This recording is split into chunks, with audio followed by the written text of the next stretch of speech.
नमस्कार मित्रांनो, बघू शकता आज माझा छोटासा परिचय. नाव संदीप श्रावणे आणि प्रॉपर आता एसटीसी लेवलला काम करतोय. आणि ज्या पद्धतीने आपलं इंडिया ग्रो डेव्हलप होते, तर खरंच सांगतो 100% येणाऱ्या काळामध्ये इंडिया ग्रोचाच पूर्ण आपलं ब्रँड वाजणार आहे मित्रांनो. कारण आज कृषी केंद्रावर जरी बघायला गेलं तर शेतकरी आज परेशान आहे. सगळ्या पद्धतीने पाहायला जर गेलं तर कृषी केंद्रावर जा, कुठेही जा, शेतकरी आहे तसाच आहे. कारण आज जर बघायला गेलं तर डेव्हलपमेंट सगळे लोक व्हायलेत. 100% लोक डेव्हलपमेंट फक्त शेतकऱ्यावर व्हायले, पण आहे ते तिथंच शेतकरी आहे. तर त्यासाठी आपण जर बघायला गेलं तर इंडिया ग्रो हे आपल्या ब्रँडमध्ये काम करतोय. आज जर बघायला गेलं तर संतोष सरांच्या इकडे आपण आलो आहोत. अमराबाद म्हणून एक गाव आहे.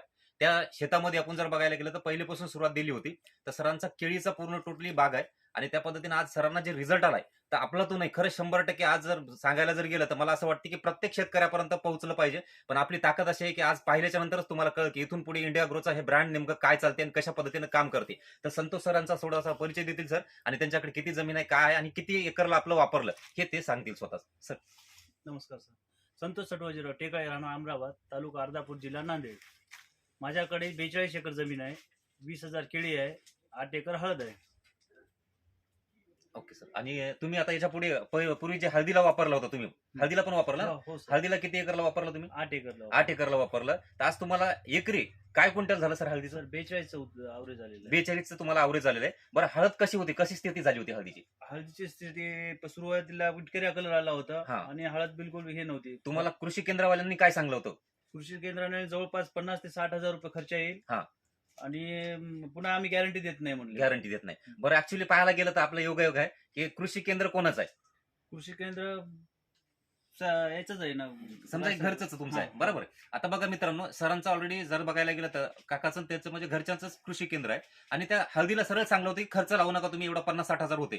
तर मित्रांनो, आज आपले फक्त आपण जे प्रोडक्ट दिले होते तेवढा खर्च लागलेला नाही. कमी खर्चामध्ये आज जर बघायला गेलं तर सरांनी स्वतः सांगितलं की 42 क्विंटल एका एकरला आलेलं आहे. सोबतच आज सरांचा आता या केळीविषयी जर बघायला गेलं तर थोडंसं आपण घेऊ सरांचा अनुभव. सर, केळीविषयी काय वाटतं तुम्हाला? गेल्या वर्षीचा रिझल्ट काय होता? गेल्या वर्षीपेक्षा खूप चांगला रिझल्ट आहे. बरं, आता ह्या वर्षी तुमचा खर्च कमी झाला की जास्त झाला? कमी झाला सर. उत्पन्न वाढलंय असं वाटतंय का तुम्हाला? उत्पन्न खूप वाढलं सर. बघा मित्रांनो, ही असते ताकद ह्या बिझनेसची आणि ह्या आपल्या इंडिया ग्रो प्रोडक्टची. आज पूर्ण आपण जैविक पद्धतीने काम करतोय. सगळ्यात महत्वाचा मुद्दा काय झाला, बऱ्याच लोकांचं म्हणणं असं आहे की सर, जैविक पद्धतीने शेती ही डेव्हलपमेंट व्हायला वेळ लागते. तर मित्रांनो, एक नक्की सांगतो, सुरुवातीपासून जरी केलं तर डेव्हलप आपल्याला होते आणि 100% रिझल्ट एक नंबर आहे. असं नाही की वाट पाहायची गरज आपल्याला 2-4 वर्षे. तर मित्रांनो, आता सरांचं पूर्ण टोटली केळीचा बाग तुम्हाला मी दाखवणार आहे. तर पाहू शकता कशा पद्धतीने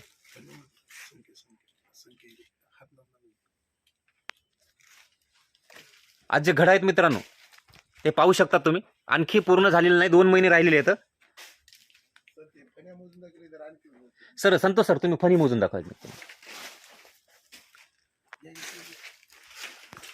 1 2 3 4 5 6 7 8 9 10 11 12 13 14 फणी. सर, आता काय वाटतं तुम्हाला, ह्या फणीमध्ये किती मोठा डिफरन्स आहे? खूप डिफरन्स आहे. खालच्या फणीपर्यंत बकेट व्हायचं काही चान्सेस नाहीये. नाहीत, पण तरी पण आपण कमी करणार. 11-12 फणी ठेवणार. सरांचं मित्रांनो, सरांचं म्हणणं आहे 11-12 ठेवायचं आणि डेव्हलप चांगल्या पद्धतीने आणखी होणार मित्रांनो. तर आज जर बघायला गेलं तर ह्या झाडाचा पेंदा जर बघू शकता तुम्ही कशा पद्धतीने, कारण मेन मुळात का असते, झाडाचं बुड हे जर मजबूत असेल तर बाकीच्या सगळ्या गोष्टी होतात मित्रांनो. पेंदा जर बघायला गेला तर तुम्हाला दोन्ही हातानं पण हलणार नाही, एवढा भयानक परिस्थितीमध्ये हे डेव्हलप झालेलं आहे मित्रांनो.